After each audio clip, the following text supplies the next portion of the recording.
Matthew Frieda. I come from New York City. I noticed my hair loss probably about 5 years ago, and it bothered me every day. It would take me a full hour to arrange my hair to fall the certain way that I wanted it to fall. Hairspray, hair fibers, everything. I was not happy with my hair. I always knew that I was going to get one forever. I never wanted to lose my hair. One of my best friends came here, and I saw the results. I saw the day-by-day process. He looks amazing, so I had to come and check it out for myself. I love my hairline. The process was smooth and easy. Really, the whole process was easy.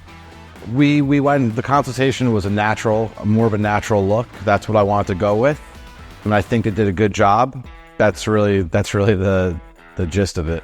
All the information was enough, all through WhatsApp, and anytime I had questions, I would message you guys, and you guys got me what I needed. The whole process and all was great and very simple. I felt, as soon as I arrived here, I felt extremely safe. Right from when I landed in the airport to the hotel, very safe. Everyone was friendly. Everyone that works at Hair of Istanbul are very friendly and professional, and they make you feel safe. Perfect. That's my message. Perfect. Don't wait. Go and do it.